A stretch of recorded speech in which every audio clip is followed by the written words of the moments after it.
ప్రస్తుతం వస్తున్న సినిమాల కంటే కూడా బుల్లితెరనే మనల్ని ఎక్కువ ఎంటర్టైన్ చేస్తుంది. అలాంటి వాటిలో స్టార్ మా ఛానల్లో 7:30కి ప్రసారం అవుతున్న బ్రహ్మముడి సీరియల్దే పైచేయి. మంచి కథతో ల్యాగ్ ఎక్కువగా లేకుండా ఉండడం వలన, ప్రైమ్ టైంలో ఉండడం వలన దీని టీఆర్పీ రేటింగ్ అయితే ఫస్ట్ ప్లేస్లో ఉంది. మరి ఇలాంటి బ్రహ్మముడి సీరియల్కి చాలామంది ఫ్యాన్స్ ఉన్నారు.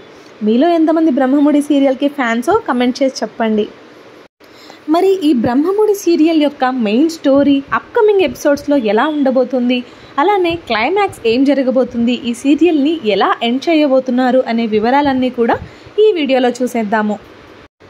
దానికంటే ముందు మన ఛానల్ ఎవరైనా ఫస్ట్ టైం చూస్తున్నట్లయితే ప్లీజ్ సబ్స్క్రైబ్ చేసుకొని ఈ వీడియో నచ్చితే ఖచ్చితంగా ఒక చిన్న లైక్ అయితే చేసేయండి. ప్రస్తుతం బ్రహ్మముడి సీరియల్లో కావ్య రాజ్ మనసు మార్చడానికి తన భావని రంగంలోకి దించి నానా నాటకాలు వేస్తూ తన తిప్పలేవో తను పడుతూ ఎలా అయినా సరే తన కాపురంని సరిదిద్దుకోవాలి అని ప్రయత్నిస్తూ ఉంటుంది. ఇక స్వప్న రాహుల్ విషయానికి వచ్చేస్తే స్వప్న ప్రెగ్నెన్సీతో ఉంటుంది. ఎలా అయినా సరే తన బిడ్డకు ఒక మంచి లైఫ్ ఇవ్వాలి, ఫ్యూచర్లో ఇలా వేరే వాళ్ళని అడుక్కునే స్టేజ్లో అయితే ఉండకూడదు అని అనుకుంటూ ఉంటుంది. ఇక కళ్యాణ్ అనామిక అప్పు విషయానికి వచ్చేస్తే కళ్యాణ్ అనామికని పెళ్లి చేసుకున్న తర్వాత ప్రతిరోజు ఇంట్లో గొడవలే మొదలవుతూ ఉంటాయి. అంతేకాకుండా కళ్యాణ్ మనస్తత్వాన్ని, కవిత్వంని అర్థం చేసుకోకుండా ఉంటే కళ్యాణ్ అది అప్పుకు చెప్పి హెల్ప్ చేయమని అడుగుతాడు. ఇదే కదా ప్రస్తుతం బ్రహ్మముడిలో జరుగుతుంది. అయితే ఇక ఆ తర్వాత ఎపిసోడ్స్లో ఏం జరుగుతుంది, అసలు బ్రహ్మముడి క్లైమాక్స్ ఎలా ఉండబోతుంది అనే వివరాలైతే ఈ వీడియోలో చెప్తానండి. వీడియో ఎండ్ వరకు అయితే చూడండి. సో ఇదంతా కూడా నేనేమి అల్లి కల్పించి చెప్పింది కాదండి. బ్రహ్మముడి అనేది ఒక రీమేక్ సీరియల్. ఇది బెంగాలీలో గచ్చోరా అనే సీరియల్కి రీమేక్గా చేస్తున్నారు. సో స్టోరీ అంతా కూడా అదే అనమాట. ప్రస్తుతం కావ్య అయితే రాజ్ కోసం చాలా ట్రై చేస్తూ ఉంటుంది కదా, పరితపించిపోతూ తన కాపురాన్ని ఎలా అయినా సరే సరిదిద్దుకోవాలి అని ట్రై చేస్తుంది. కానీ ఎంత ట్రై చేసినా కూడా రాజ్లో ఏమాత్రం మార్పు రాదు. కొన్ని ఎపిసోడ్స్ తర్వాత కావ్యకి ఇక విసుగొచ్చేస్తుంది. ఎన్ని చేసినా కూడా ఈయనలో అసలు మార్పే లేదు, నిజంగానే నేనంటే ఇష్టం లేదేమో అని చెప్పి సైలెంట్ అయిపోతుంది. కానీ రాజ్ మాత్రం తన మనసులో కావ్య మీద చాలా ప్రేమ ఉన్నా కూడా బయటకు మాత్రం ఏమీ లేనట్టు, అసలు కావ్య వద్దే వద్దు అన్నట్టు, ఈ రిలేషనే నేను బ్రేక్ చేసుకోవాలి అనుకుంటున్నాను అన్నట్టు బిహేవ్ చేస్తూ ఉంటాడు. నిజానికి రాజ్కి ఎలాంటి అమ్మాయి అయితే తన జీవితంలోకి రావాలి అనుకుంటూ ఉంటాడో అలాంటి అమ్మాయే కావ్య. తను కావాల్సిన అన్ని గుణాలు కావ్యలో ఉంటాయి. ఆ విషయం రాజ్కి చాలా లేట్గా అర్థమవుతుంది. ఇక తెలియకుండానే కావ్య మీద ఇష్టం పెరిగిపోతుంది. తన ఆలోచనలు, ఆశయాలు, అభిప్రాయాలు, ఇంకా పెద్దలంటే గౌరవం, నిజాయితీగా ఉండడం, ఏదైనా సరే ముక్కుసూటిగా చెప్పడం, కళ పట్ల తనకున్న పట్టు, ఇవన్నీ కూడా రాజ్కి ఎంతగానో నచ్చుతాయి. ఇక ఇదిలా ఉంటే కళ్యాణ్ అనామికల విషయానికి వచ్చేస్తే అనామిక బాధ రోజు రోజుకి కళ్యాణ్కి పట్టలేకపోతూ ఉంటాడు. ఏదో ఒక గొడవ క్రియేట్ చేయడము, కళ్యాణ్ని ప్రెజర్ చేయడము ఇలా ఎక్కువైపోతూ ఉంటుంది. అప్పు రణరంగంలోకి వస్తుంది కదా, అనామికని మార్చాలని చెప్పి చాలా ట్రై చేస్తూ చాలా ప్లాన్స్ వేస్తూ ఉంటారు కళ్యాణ్, అప్పు. ఈ ప్రయత్నంలో అందరి ముందు ఒకరోజు అనామిక నిజ స్వరూపం బయటపడుతుంది. నిజానికి అనామిక అసలు కళ్యాణ్ని ప్రేమించనే లేదు, ఓన్లీ ఆస్తి కోసమే పెళ్లి చేసుకుంది అన్న నిజం తెలిసిపోతుంది. ఇక అంతే, కళ్యాణ్కి అలానే ఇంటి వాళ్ళ అందరికీ మొహం చూపించలేక అనామిక ఇంట్లో నుంచి వెళ్ళిపోతుంది. ఇక వెంటనే కళ్యాణ్ కూడా అనామికకి విడాకులు ఇచ్చేస్తాడనమాట. ఇకపోతే స్వప్న రాహుల్ విషయానికి వచ్చేస్తే స్వప్న ప్రెజెంట్ అయితే గర్భవతిగా ఉంటుంది కదా. కొన్ని రోజులకే స్వప్న డెలివరీ అయిపోతుంది. స్వప్నకి పాప పుడుతుంది. పాప పుట్టిన తర్వాత రాహుల్ చిన్నగా మారుతూ ఉంటాడు. స్వప్న కూడా రాహుల్ ప్రయోజకుడు అవ్వాలని చెప్పి చెప్తూ ఉంటుంది. మన పాపకి నువ్వే ఆదర్శవంతంగా నిలవాలి, నువ్వు ఇలా ఉంటే బాగుండదు రాహుల్, నువ్వు కూడా తనకి బెస్ట్ తండ్రి అవ్వాలి, నా కోసం కాకపోయినా పాప కోసమైనా నువ్వు మారాలి అని చెప్పి స్వప్న రాహుల్ని మార్చడానికి ట్రై చేస్తూ ఉంటుందన్నమాట. ఇక కావ్యని ఒకరోజు రాజ్ అనకూడని మాటలన్నీ కావాలని అంటాడనమాట. కావ్య అవన్నీ విని చాలా బాధపడుతుంది, మనసుకు తీసేసుకుంటుంది.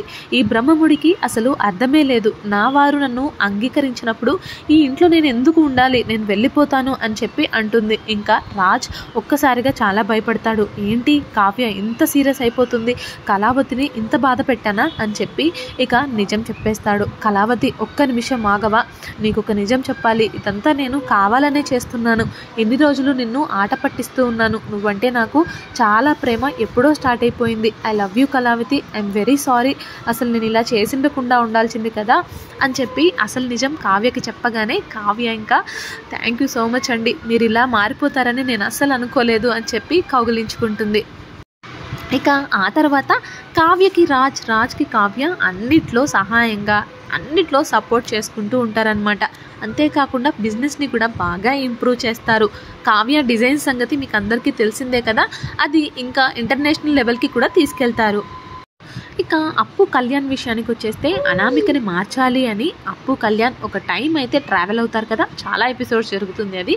సో ఆ టైంలో అప్పుని కళ్యాణ్ బాగా అర్థం చేసుకుంటాడు. అంతేకాదు తనని ఈ ప్రపంచంలో అప్పు కంటే బాగా ఇంకెవ్వరూ అర్థం చేసుకోలేరు అని చెప్పి కూడా కళ్యాణ్ గ్రహిస్తాడనమాట. అప్పు కొన్న ఇష్టాన్ని కూడా గమనిస్తాడు. ఆ తర్వాత అప్పు ఏమో పోలీస్ అవ్వాలని ఐపీఎస్కి ట్రై చేస్తూ ఉంటుంది కదా, ఈ విషయంలో కళ్యాణ్ బాగా హెల్ప్ చేస్తాడనమాట.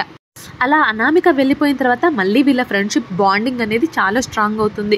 ఈ ప్రాసెస్లోనే అప్పు అంటే కళ్యాణ్కి చాలా ఇష్టం పెరిగిపోతుంది. ఇక ఒకానొక టైంలో ఇద్దరు బాగా ప్రేమించేసుకుంటారు. బోత్ సైడ్స్ నుంచి ఇద్దరు ప్రేమించుకుంటారు అనమాట. ఎవ్వరికీ తెలియకుండా ఒక రోజైతే పెళ్లి చేసేసుకొని ఇంటికి వస్తారు. ఇంకా అంతే, ఇంట్లో వాళ్ళందరూ చాలా షాక్ అయిపోతారు. ఇక ఇంట్లో ఉన్న వాళ్ళు మళ్ళీ కావ్యదే తప్పంటారు, కావ్య మీదనే నిందలు మోపుతూ ఉంటారు.